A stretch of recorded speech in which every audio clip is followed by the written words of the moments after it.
Rickshaw taxi चालकांना मराठी भाषा अनिवार्य करण्याबाबत मंत्रालयात आज महत्त्वपूर्ण बैठक।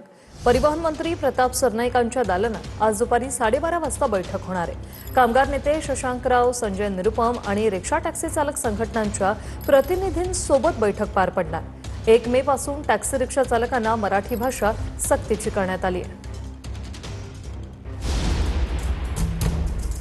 रिक्षा टॅक्सी चालकांवरील मराठी सक्तीवरून आज मंत्रालयात हाय व्होल्टेज बैठक होणार आहे। परिवहन मंत्री प्रताप सरनाईक, कामगार नेते शशांकराव आणि संजय निरुपम तसंच रिक्षा टॅक्सी चालक संघटनांच्या प्रतिनिधींसोबत चर्चा करणार आहेत। सरनाईकांच्या मंत्रालयातील दालनात दुपारी 12:30 वाजता बैठकीचं आयोजन करण्यात आलंय।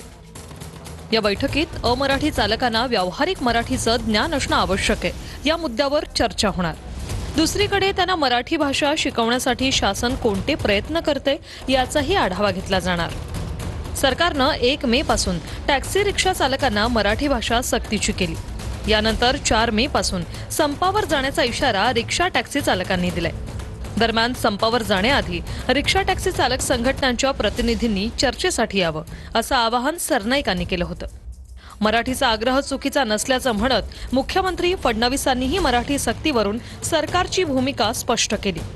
चर्चा न करता डायरेक्ट तुम्ही सांगाल की नाही आम्ही संपावर वगैरे जाऊ, ही मराठीची मुस्कटदाबी आहे आणि परिवहन मंत्री म्हणून ही मुस्कटदाबी मी सहन करणार नाही। महाराष्ट्रामध्ये तुम्हाला व्यवसाय करायचा असेल तर मराठी अनिवार्य है, मराठी बोलावंच लागेल आणि मराठी समजावंच लागेल। मुंबई हो, महाराष्ट्र हो, यहाँ पर मराठी का आग्रह होना, मराठी को प्राथमिकता दो कहना ये कोई गलत बात नहीं है, क्योंकि देश में जोर जबरदस्ती करके किसी प्रकार से भाषा के नाम पर हिंसा करना ये हमको मंजूर नहीं है। आज दुपारी 4 वाजता गोरेगावमध्ये या बैठकीचं आयोजन करण्यात आलंय। केशव गोरे स्मारक ट्रस्ट हॉलमध्ये बैठक बोलावण्यात आली। बैठकीत सरकारच्या निर्णयाविरोधात पुढील भूमिका ठरवली जाणार। शशांकराव यांचं चालकांना बैठकीला उपस्थित राहण्याचं आवाहन त्यांनी केले। या बैठकीत विविध संघटनेचे पदाधिकारी सहभागी होतील।